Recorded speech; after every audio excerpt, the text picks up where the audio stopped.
Tom Seaver passed away Wednesday at age 75 after suffering from dementia for several years. I figured who better to discuss Tom Terrific with than our resident Mets author, Brian Wright, whose most recent book, The New York Mets All-Time All-Stars, features none other than Tom Terrific on its cover. You can see it there over his left shoulder. Yeah, look at that. Seaver spent 12 of his 20-year career in New York, 11 of them at the very beginning, starting in 1967. That run was remarkable. During those 11 years, he won the Rookie of the Year. He won the Cy Young Award 3 times. He finished in the top 5 3 other times. He finished in the top 10 2 times beyond that. He was an all-star 10 times. He struck out more than 200 hitters, 9 years in a row, 10 overall. That's a National League record. The thing that strikes me about Seaver, Brian, was that he was the Mets. I mean, he might have been more important to that franchise than any player was to any franchise. His nickname was the franchise, right? So when he arrived in New York, the Mets were 5 years old. They were perpetually terrible. Seaver shows up and things changed kind of in a hurry. Mm-hmm. What did he mean to the Mets, especially early on?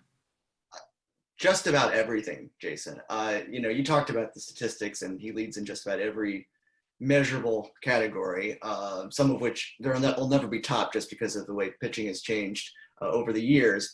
But yeah, in terms of symbolism, his importance can't be overstated. As you said, 1967, he comes to the Mets, pitches in the second game of the season, and right away, it's just a different attitude. One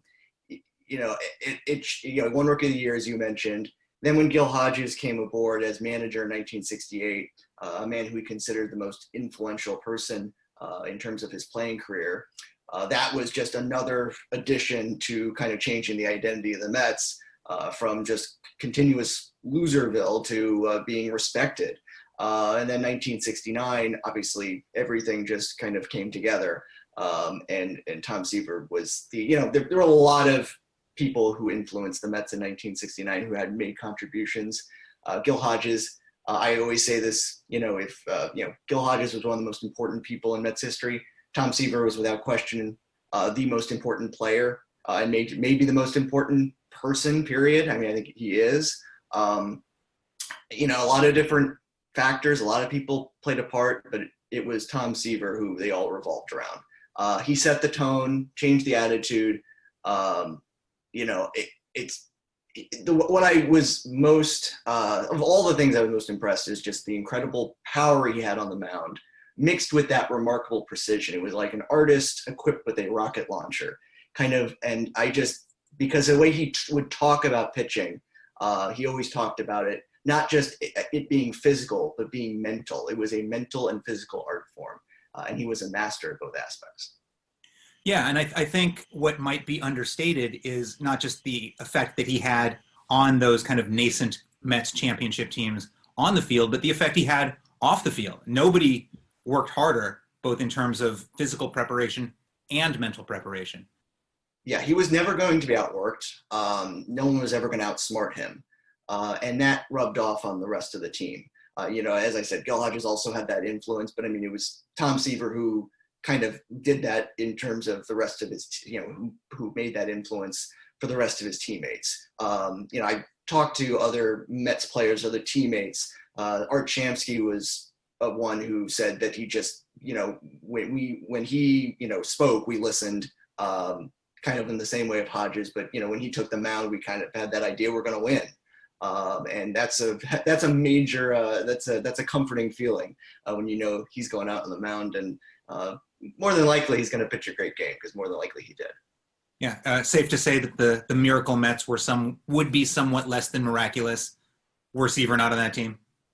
Oh, absolutely. I mean, they had, there were a lot of, as I said, a lot of contributors. I mean, Jerry Koosman is very underrated, probably the best big game pitcher in Mets history. I mean, Nolan Ryan was on that team. He was certainly green, but he brought something. I mean, Tug McGraw was a great relief pitcher. Tommy Agee, Cleon Jones, but without Seaver, the Mets go nowhere. Yeah, I mean, I'm looking at the stats. The Mets were 10 games back in mid-August. They went 38-11 to finish with 100 wins, swept the Braves in the playoffs, toppled the heavily favored Orioles in the World Series. That Mets team barely hit. I mean, they they were next to last in slugging and on and OPS. They were below league average in batting average and home runs and runs scored. But on the mound between Seaver and Kuzman, they were tough to beat. Starting that August 9th, Tom Seaver had 11 starts left in the season. He won 10 of them. He pitched complete games in his last 8 starts of the season, during which his ERA was 1.00. At that point, the Cy Young Award, I think, was pro forma. That was his first, and he nearly won the MVP award too. I mean, in my mind, he carried that team to the championship. Yeah, no, you're talking about those stats, and that's the thing I was just thinking of when you were talking about that stretch run he had. Not only the Mets had, but he had, going 10-0 over his final 11 regular season starts, and not only just passing the Cubs. I mean, they blew by them. There was no real pennant race. They were a runaway train, and the Cubs certainly weren't going to stop them. But yeah, he came very close. Willie McCovey won the MVP in '69, but there was a very good case he could have made for Tom Seaver winning it. Absolutely. He finished second that year. I think in conjunction with that, starting then and for the next several years, Seaver also ushered in kind of a new era in New York sports heroes, alongside of guys like Joe Namath and Walt Frazier. What did he mean to the city beyond just the scope of the Mets? I mean, he was, in hearing all of the tributes that have poured in, the last few hours, for me, I'm, as you could tell, I'm not old enough. I was not old enough to ever watch Tom Seaver pitch. It still was gutting. And that's also speaks to Seaver's impact. I mean, he transcended generations. Everyone knows him. But what I felt the most, or I have felt the most, is the impact of people my father's age, or of other people of that time, people of a certain age, who they became Mets fans because of that '69 team, and Seaver became pretty much their idol, their hero. So he was not like Joe Namath. He was not, going out carousing or going out with and dating all the most popular women. I mean, he married his college sweetheart Nancy, and they were married up until his passing. So he was kind of that, a role model, if you want to say it. I mean, he was a guy you could look up to because of the way he, as you said, prepared, the way he worked, was never going to slack off. So he was that idol for youngsters to look up to, and you see that coming out today or yesterday as well, with everyone talking about, I looked up to Tom Seaver, and I admired him up until the end, or he was my first hero. So that's what really touches me the most. I mean, he was my favorite player, even though I never got to see him or live in person. But really, as I said, what really got to me was seeing the people of that generation be most effective. Absolutely. To me, one of the very most interesting stories about Seaver's run was how he joined the Mets in the first place. Could you walk us through that? It's a long walk, but I can do it. And everyone talks about how everyone likes to make fun of the Mets and how nothing goes right for them. But think about how they got Tom Seaver. You almost feel like they've been paying for it since '86. But Tom Seaver was initially drafted by the Dodgers in 1965. He was at University of Southern California at the time, from Fresno.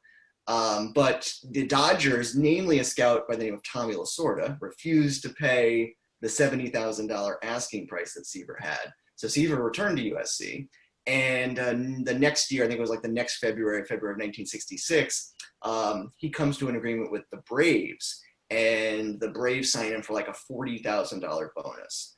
Now, they did that after the spring season for USC began. So under Major League Baseball rules, a team couldn't sign a player if the college season began. So that was null and void. The commissioner at the time, William Eckert, nullified the contract, but the NCAA also declared him ineligible.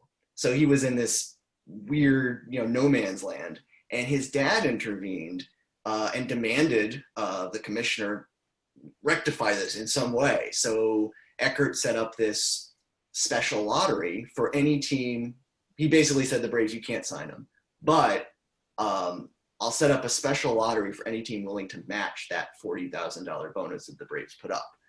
So the Phillies, the Indians, and the Mets do that, and their team names go into a hat. And Literally a hat. Yeah, I don't know what that's what the legend states. And through the luck of the draw, the Mets get him. So there you go. Yeah, these rules are crazy. I mean, I think the Braves selected him in the January phase of the draft. Took about a month to come to terms, and in that month, the college season started, which is the only reason he was declared ineligible. Yeah, it was in July. I think it was in January. There was some special compensation crap that you have to go into. Yeah. Either way, I mean, it's ridiculous rules getting in the way of a functioning society. So he obviously joins the Mets. Great things happen. There are some standout moments along the way. You know, in 1970, he struck out 10 straight Padres and 19 in all. That game was amazing, but it might actually be even less amazing than what people call his imperfect game. Yeah. The imperfect game in July 9th, 1969 was really just when the Mets were coming into their ascendancy as a legitimate team, and they were in second place. They were still pretty far away from the Cubs, but you started to get a sense that maybe they were better. They were certainly a lot better than they were before. And Tom Seaver against that lineup of Ernie Banks, Billy Williams, Ron Santo. I mean, there were at least 3 Hall of Famers on that team. He shuts down, retires the first 25 in order. But the guy who gets the hit with 1 out in the 9th is a guy by the name of Jimmy Qualls, who I believe had 31 hits in his entire career, and 1 was a clean single to left center field, which broke up the perfect game. And Seaver, he dubbed, as you said, his imperfect game. He pitched a no-hitter in 1978 with the Reds against the Cardinals, and he still says 1969, that game, was the best he ever pitched. So yeah, no-hitters are a fluky thing because sometimes you're not at your best when you wind up, not giving up a hit, and that's one of those cases. Yeah, speaking personally about Seaver, I wrote a book about the swinging A's of the early 70s, dynastic, bombastic, fantastic. The second of their 3 straight championships, of course, was against the Mets and Tom Seaver. They were lined up to have Seaver start a potential Game 7. Yogi Berra decided to push him up early, start him in Game 6. It didn't work out. I mean, he was not used to pitching on short rest. He was very capable against the entire A's roster, except for Reggie Jackson, who at that point could handle him. And I think the really telling part is Seaver started Game 3 against the A's and dominated to the point where after that game, Jackson said that blind people come to the park just to listen to him pitch. Right? He was that good. And talking to the A's in retrospect, when they found out that Seaver was not going to pitch Game 7 but would pitch Game 6 instead, they were elated because they knew that on full rest they would have no chance against him. It's lore. Yeah, no, it was probably Yogi Berra's greatest regret as a manager. If Seaver pitched a great game, everyone gives Yogi Berra credit for doing it. But Tom Seaver had a sore shoulder at the end of 73, so that really it's even more confusing why he did it. When he also had George Stone, who was 12-3, I think, on the season, available to pitch. I mean, I don't think he pitched at all. Maybe the end of Game 2, I think he pitched at the end of that game. So he barely worked during the World Series. He was ready to go, and then you could have had Seaver in Game 7 with, who knows, in 1973, they don't really have those, those bridges or, pitchers like ready to go in case anyone gets into trouble, but they could have pitched John Matlack, who wound up starting Game 7, and they had him ready to go. And that was, John Matlack did not have his best game that night or that day. But Seaver in Game 6 did not pitch that poorly. It was just that Catfish Hunter pitched so well. Yeah, Seaver was very, very capable. Yeah. But, against a championship caliber team, sometimes you need a little bit more than that. As good as he was, one of the dark days in Mets history, the Midnight Massacre came on June 15th, 1977, when the Reds traded Seaver to Cincinnati for a passel of players, none of whom were comparatively any good at all. It was kind of early on in the free agent era, and Seaver was being left behind salary-wise. He was seeking equity as somebody who worked harder than everybody and pitched better than everybody. He was actually on the verge of signing an extension with the Mets when New York Daily News columnist Dick Young entered the picture. What happened? So what happened was, and this kind of culminated a 5-year slow burn to this point where Dick Young, put the match to the powder keg of the conflict between Tom Seaver and M. Donald Grant, who was the chairman of the team. Dick Young's son-in-law worked for the Mets, and he wrote columns that were critical of Seaver. It seemed to be in like the voice of M. Donald Grant, who was also obviously critical of Seaver. And his column on the morning of June 15th, I think that the Mets were in Atlanta at the time. Basically the main part of the column that Seaver got so just torqued off with was that he said that Nancy Seaver, Tom's wife, was jealous of Nolan Ryan's wife, Ruth, about how Nolan Ryan was getting paid so well in California.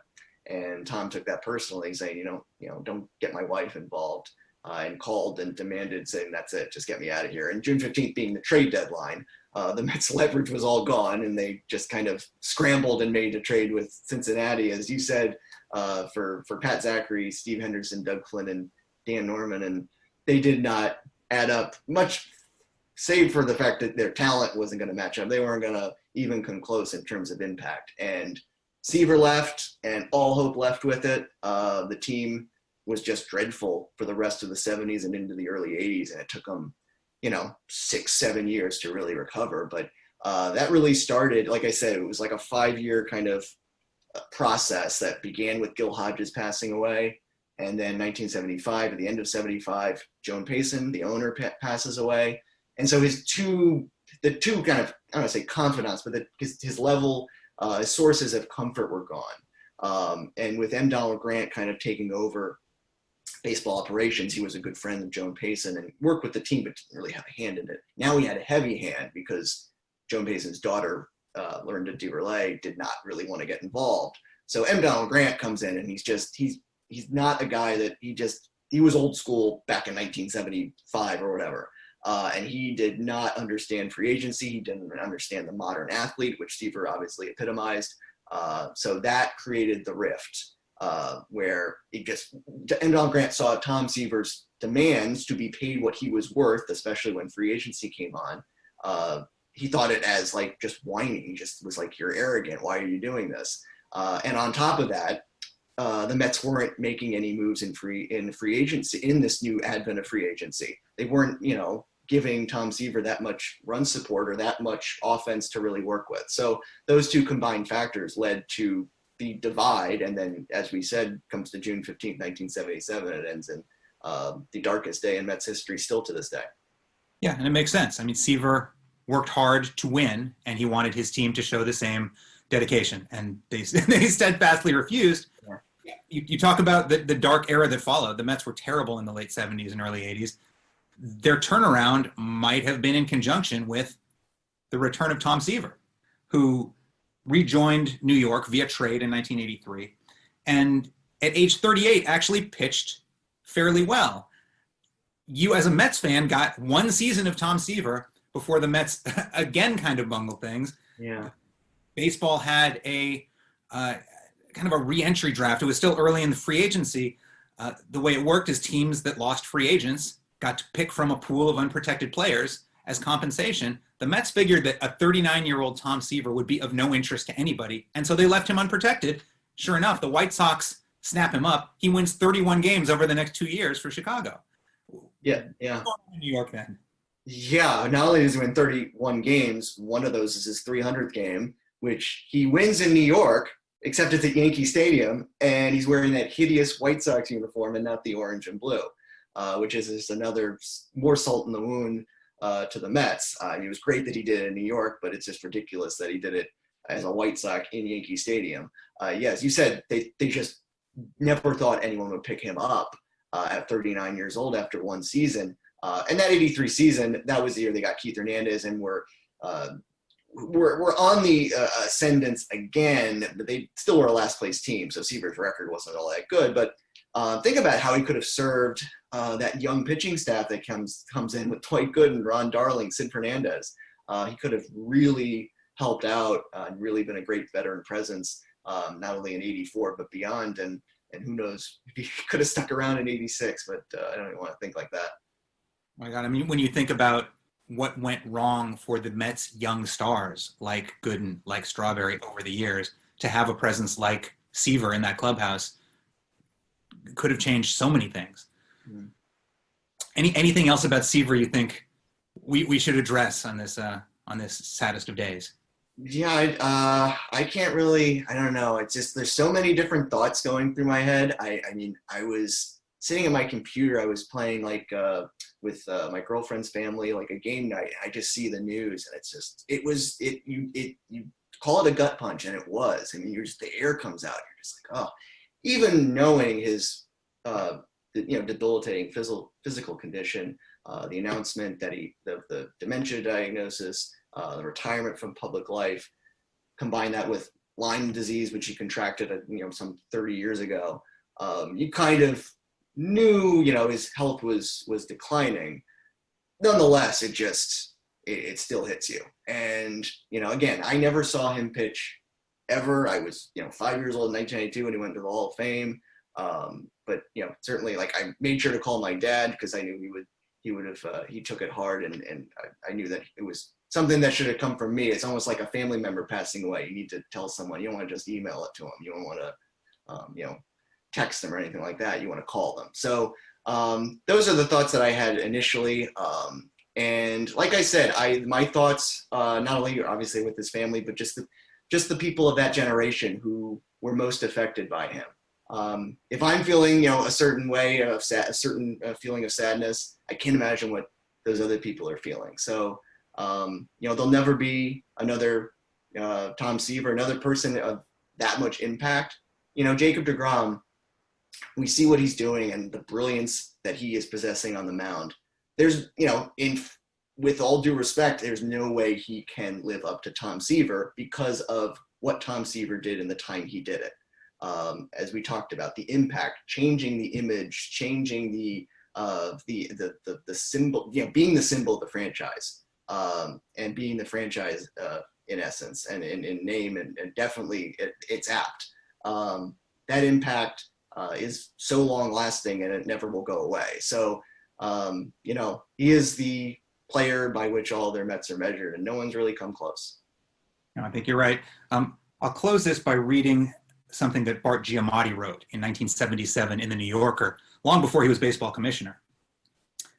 Tom Seaver was a national symbol, nowhere more honored than in New York, and in New York, never more loved than by the guy who seemed in every other respect Seaver's antithesis, the guy who would never give a sucker an even break, who knew how corrupt they all were, who knew it was who you knew that counted, who knew how rotten it all really was. This guy loved Seaver because Seaver was a beautiful pitcher, a working guy who got rewarded.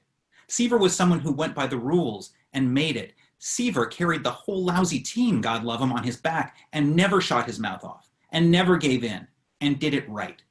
The guy loved Seaver because Seaver did not have to be streetwise. Tom Seaver, he was 20 years a big leaguer, 311 wins, 3,640 strikeouts, elected to the Hall of Fame in 1992 by what was then the closest to unanimous vote ever. Nothing else to say, but baseball lost one of its all-time greats. Brian, it was great talking to you. Thank you for coming on. And we will talk to you again, hopefully under better circumstances. Sounds great, Jason. Thanks so much for having me.